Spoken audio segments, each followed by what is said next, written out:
Hey traders, happy Black Friday. We are taking a look at a shortened trading session today.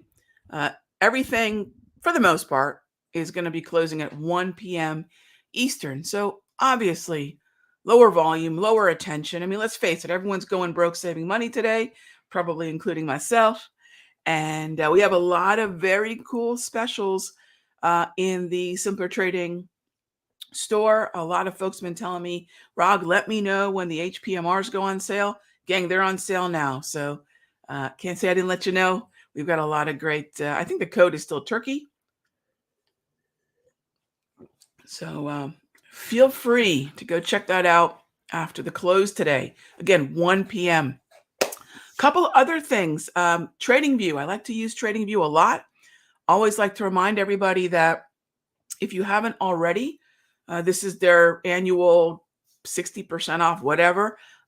This is when I extend my membership out every November.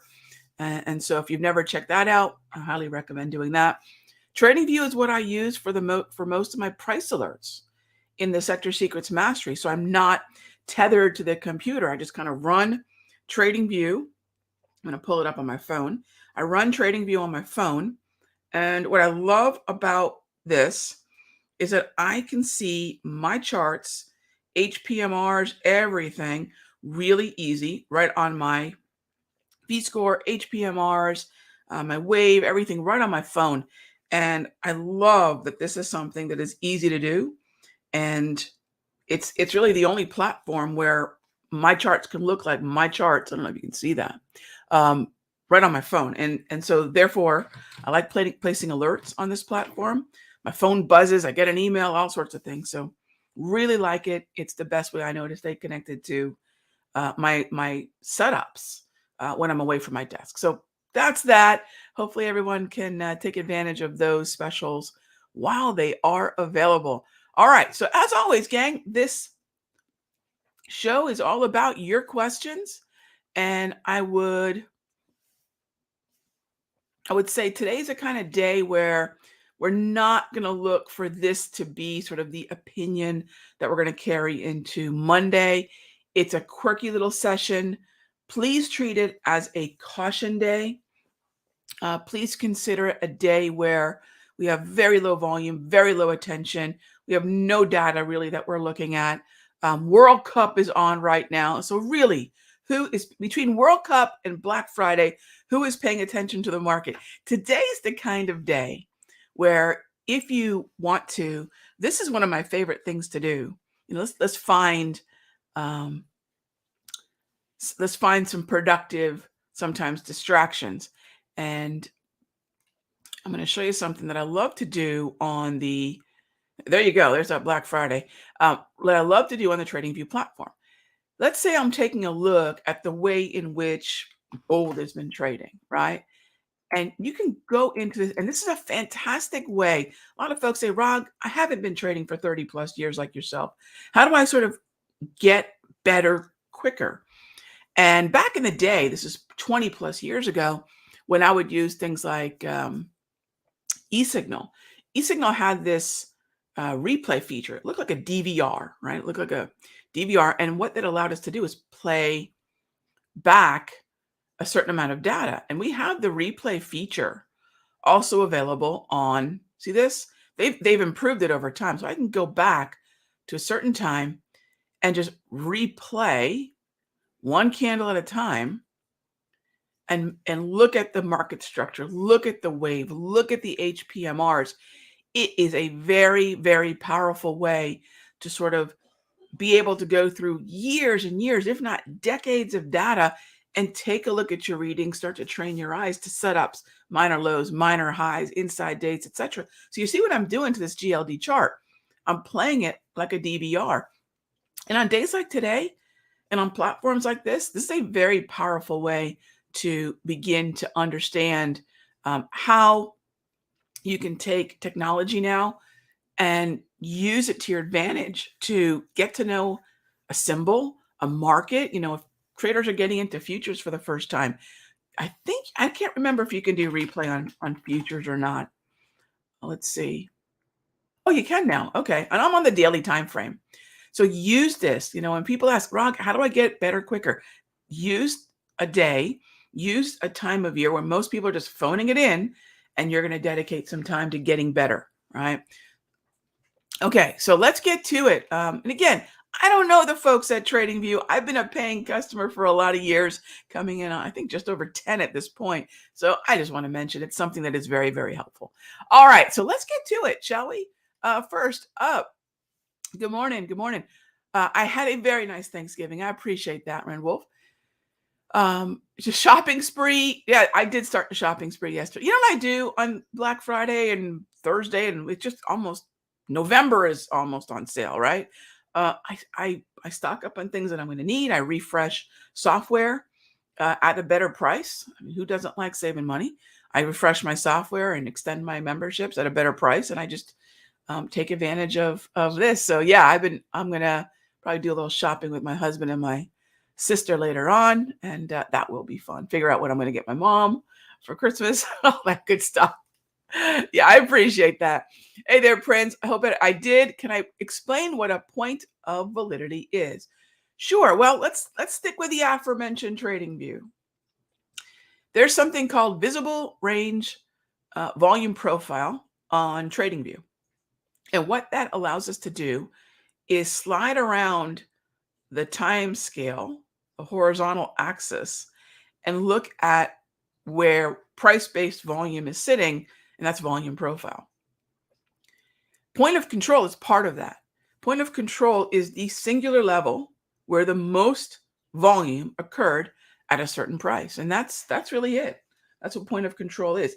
It lets you know where, an incredible amount of volume took place. Where there's volume, there's attention, there's opinion, right? And that's why it's so important. That's why we dedicated an entire class to volume, price-based volume. I almost care this much about time-based or date-based volume and this much about price-based volume. It tells you a lot more about what traders are doing and thinking at a certain price rather than arbitrarily on a certain day or a certain time. So thank you for that. Let's see, Mr. Walker, how are you? Iran. Oh, I have not caught the football yet for today. I know that UK and US are squaring off later on.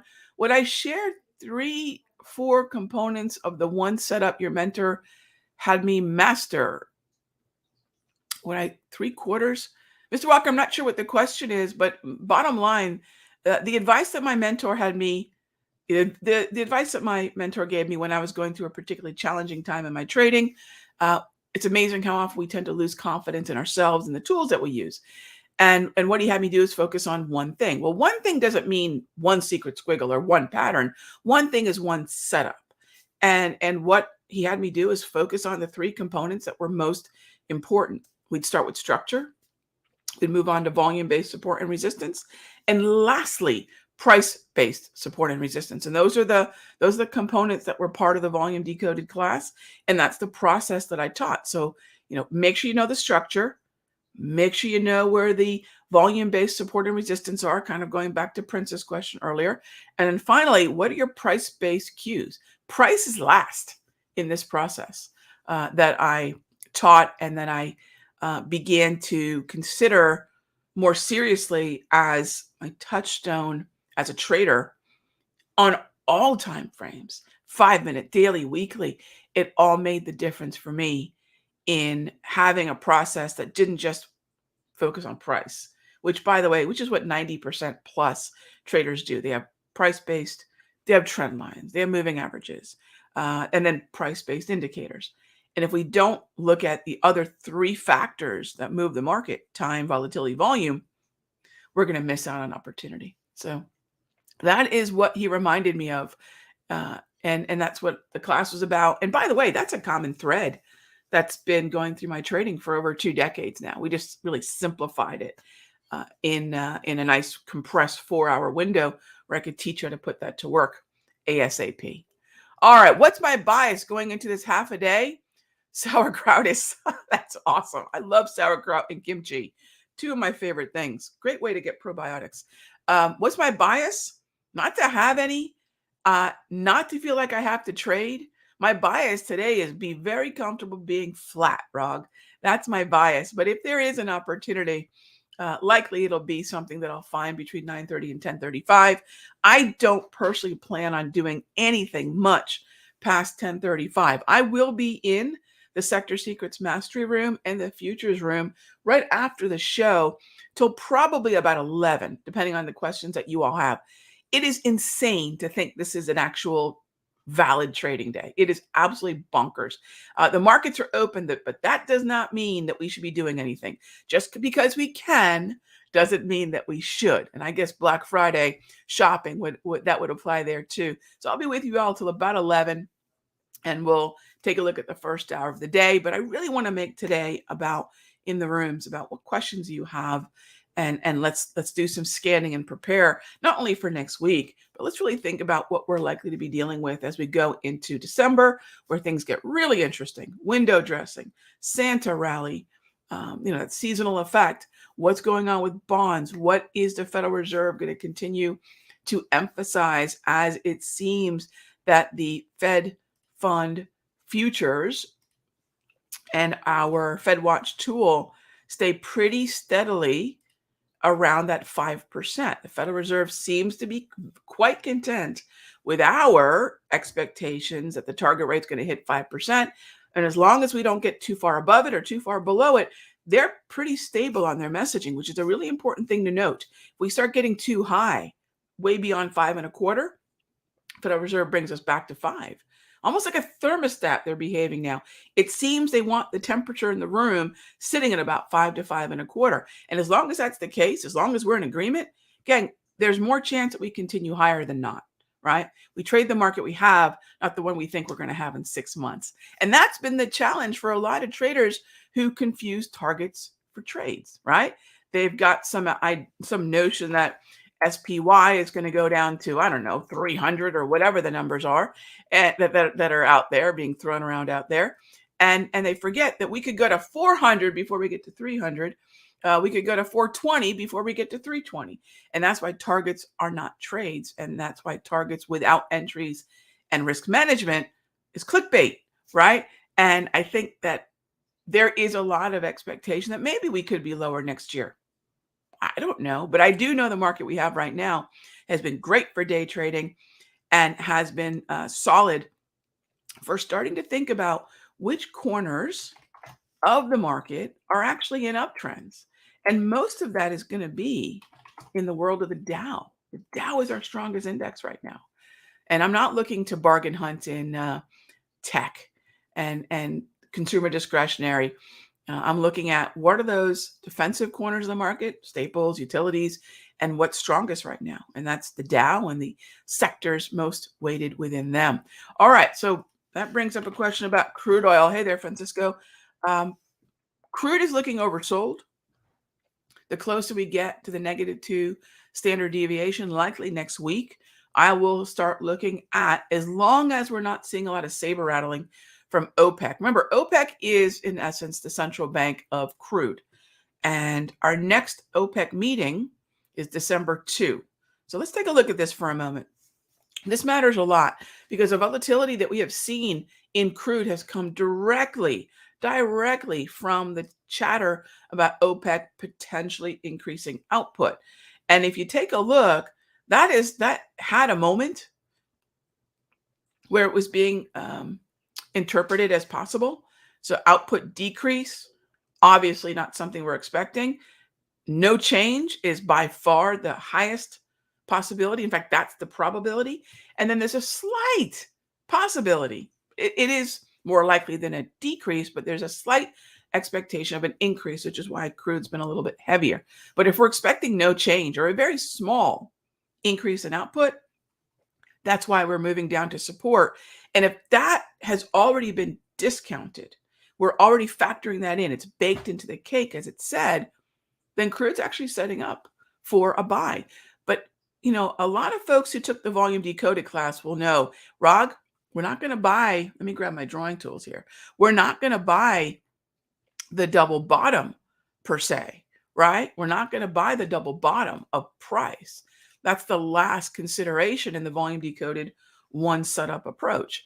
What we are going to look for is, can we get down to that V-score level? Because that V-score could give us a possible lower low in price while still being very effective support via volume.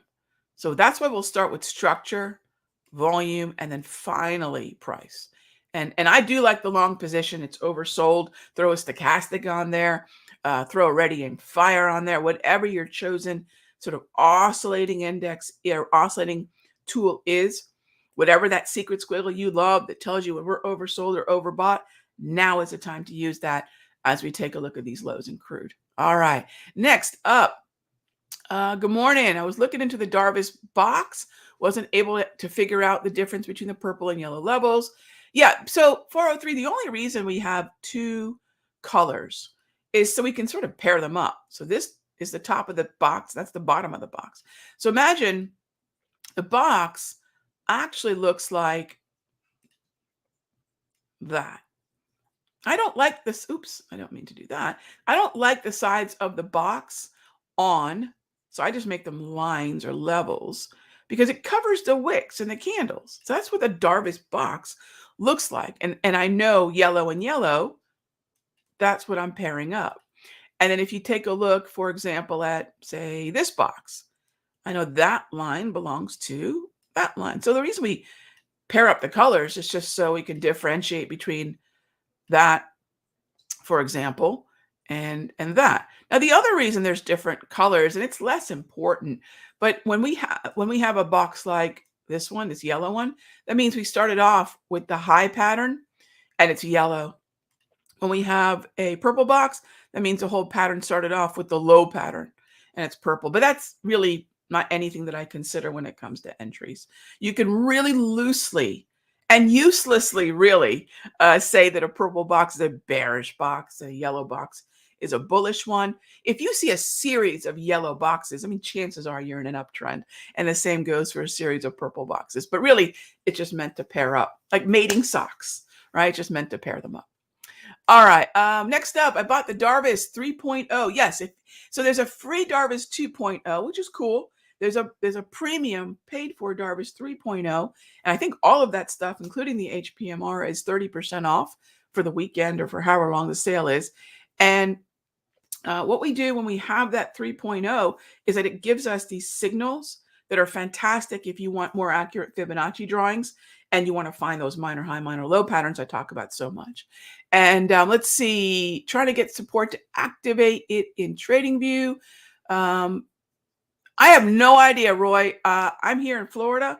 We are. I will tell you. Yesterday was Thanksgiving. Obviously, no one's in the office, and today we might have a very light crew in the office. I do not know what the situation is with that. I apologize, but I imagine, based on holiday being what it is, figure by possibly, I don't know. Hang on, I think.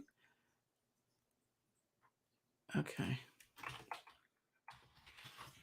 Trying to see here. I'm thinking by Monday, Sunday evening, Monday, but I really don't know, Roy. My apologies, but yeah, we have a very small crew running the office right now, and I'm actually reaching out to Lorna Bot.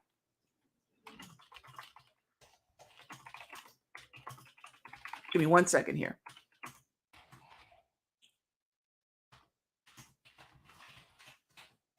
Okay. Yeah. So Roy, I think they're slowly trickling through. So look for maybe today, tomorrow. It could be done. Yeah, for lack of a better answer. But I appreciate you grabbing the tools. You're gonna love it once you get it. You're gonna love it, and now you own it. You're gonna see those signals. I'll look forward to you telling me about the levels and how much they're helping. But yeah, I think that they'll probably trickle in through the weekend is my guess. Okay. All right. Next up is, I appreciate that. Thank you. Thank you, Volt. Don't retire anytime soon. I don't, I hear traders saying I'm going to retire. I never understand that at all. And by the way, remember, gang, the whole idea of the tools that I share with you all in the classes is so that you can see the market through the prism of what I've trained myself to do, and we've automated the tools to shorten the learning curve. But at the end of the day, what we try to do with all the different services that we have is just give everyone a way with some guidance to see the trades that I'm seeing and take the trades that I'm taking. But really, we're hoping that in that process, um, you're learning how to play. You're learning, I think about having a golf instructor take me through nine. It helped a lot, right? So that's the way I look at it. And I think that the longer you stick with tools that are automated, the more that it does help your learning curve, and you can become very systematized in your analysis and get confidence um, a whole lot quicker. All right. Let's see. Um, let's see. What's the last question here? Hey there, Chris. I was wondering what the future of the SSM room will be. I don't know why you'd worry about that, Chris. It's not going anywhere. We've been going about 3+ years strong. It's my main room, and that is where I spend the most amount of time. I do spend some time in the futures room, but my main focus is the mastery, and that will not be changing. Yeah, that will not be changing. So don't you worry about that. Don't you worry about that one bit. All right, gang. Have a great one. I will see you all in the futures room and in the mastery in just a moment. And again, gang, enjoy a little bit of a break today. Please don't go actively trading. Just because we can doesn't mean we should. And I'll see you on Monday. All right. Oh, actually, I'll see you on Sunday for the Raghee report, and then we'll get back to work on Monday. Be good to each other, gang. And again, if I didn't see you yesterday, happy Thanksgiving. The playback for the 3rd annual Charts and Coffee Thanksgiving edition is also available at the Simpler Trading YouTube channel, as well as those of you that have been wondering, okay, Raghee, if you're going to day trade, what kind of day trades are you putting on? Go check out the Simpler Trading YouTube channel, because I had I love this title, Boring Day Trades. We have a great video on boring day trades, examples of trades that I took, and you get to even see the way that I list the trades in the rooms when I'm in there. How do I share the trades in a way that you can follow along really easily? I use notes, and you can see that. That's a really good look at the feel of what it's like trading with me in the rooms. And then I get a lot of questions about, Rog, what is fading? Technobabble alert. What the heck is fading? So check that other video out. They're all at the Simpler Trading YouTube channel. You can find them under videos, and I will talk with you all soon.